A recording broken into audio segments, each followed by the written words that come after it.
The Celestial Vanguard was the pride of the Galactic Coalition fleet, a warship spanning 2 kilometers of reinforced alloy and cold starlight, crewed by 47 species from across the known galaxy. It had seen the collapse of binary stars, the silence after battle, and the peculiar dignity of beings who had mastered faster-than-light travel before they had mastered humility. None of those beings, however, had ever seen anything quite like Riven. He walked through the docking corridor on his first day wearing the standard-issue gray cadet uniform, a datapad tucked under one arm, a half-eaten protein bar in his other hand, and a grizzly bear walking calmly beside him.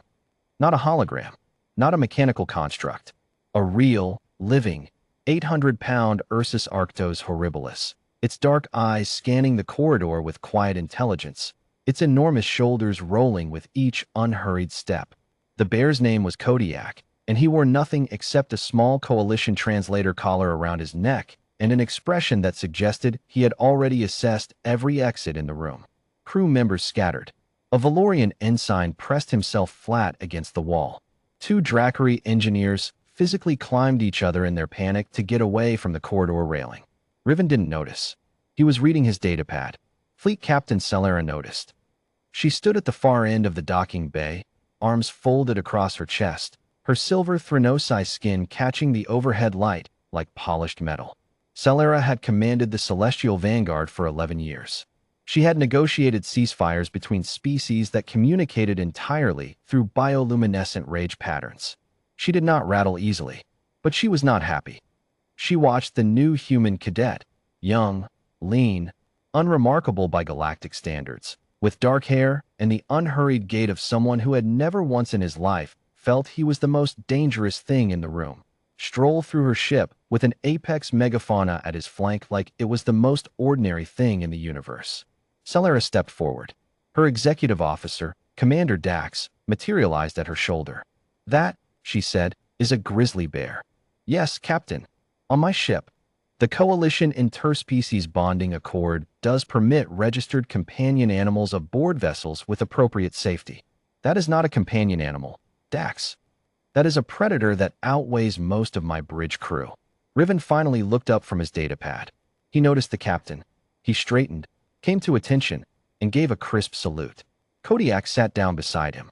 The bear's sitting height still brought his head level with Riven's chest. "Cadet Riven, reporting for duty, Captain Celera," he said. His voice was steady, professional. "I have my bonding certification, Coalition Accord documentation, and Kodiak's behavioral assessments on file. All submitted 48 hours prior to boarding, as required." Celera looked him over slowly. The look she gave him was the same look she reserved for equipment malfunctions and peace treaties written in bad faith. "How old are you, Cadet?" 22, Captain. "And in your 22 years, no one thought to tell you that bringing a bear onto a Coalition warship might be," she paused, selecting the word with the precision of a scalpel, "irregular?" "With respect, Captain, the Accord. I know what the Accord says." Celera moved closer, her silver eyes steady and cold. "The Accord also says I have full discretion over operational crew readiness.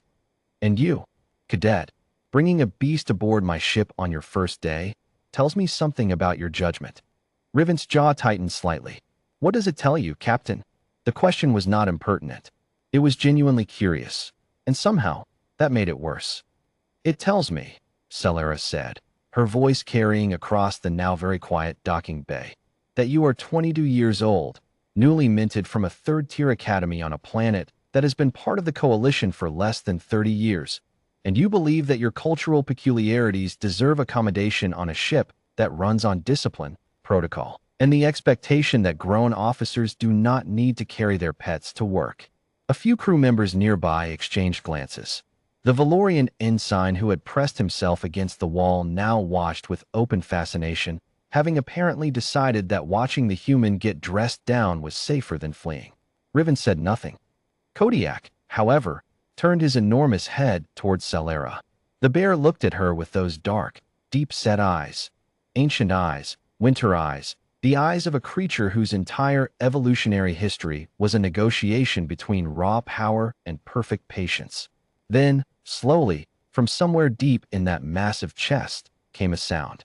Not a roar, not a snarl, A low, resonant growl, the kind that didn't travel through the air so much as through the floor, through the hull plating, through the bones of everyone within 20 meters. The translator collar flickered, and in flawless galactic standard, in a voice like boulders settling at the bottom of a river, it rendered, "He is my master." 3 words. The docking bay went completely, absolutely, profoundly silent. Celera did not move. To her credit, she did not flinch. But something shifted behind her silver eyes, a recalibration, fast and subtle, the kind a commander does when new information arrives that cannot be filed under any existing category. Because the bear had not spoken in threat. It had not growled in aggression or territorial warning. The tone, even filtered through a translator, carried something older and more complicated than hostility. It carried declaration. The absolute, unqualified, geological certainty of a creature announcing a fundamental truth about the world. He is my master, not my owner, not my handler, not my keeper. Master. Commander Dax cleared his throat softly. Captain, the behavioral assessment on file notes that Kodiak voluntarily bonded to Cadet Riven at age 3. The file also notes that Kodiak is classified. Solara's eyes moved to Dax. Classified. Coalition's Special Fauna Program. Tier 1 Cognitive Enhancement. Enhanced Translator Integration. A pause. Kodiak has an evaluated IQ of approximately 140. He chose Riven. The documentation is countersigned by the Director of Coalition Xenobiology. The silence stretched. Riven, to his credit, was looking at the floor. Not in shame. More the look of a man who had hoped this conversation would go slightly differently and was now simply waiting for the tide to settle. Celera looked at the bear for a long moment. Kodiak looked back at her with those patient, ancient eyes. He was not threatening her. He was simply present. 800 pounds of lived evolutionary history, sitting on her deck, having said his piece. She turned back to Riven. "Walk with me, Cadet." She took him to the observation deck, just the two of them, Kodiak trailing behind, his claws a soft rhythmic percussion on the deck plating. The stars outside the viewport burned cold and enormous. For a moment, Celera simply looked at the stars. Then she said, without turning, "I was wrong to mock you in front of the crew." Riven blinked. He hadn't expected that.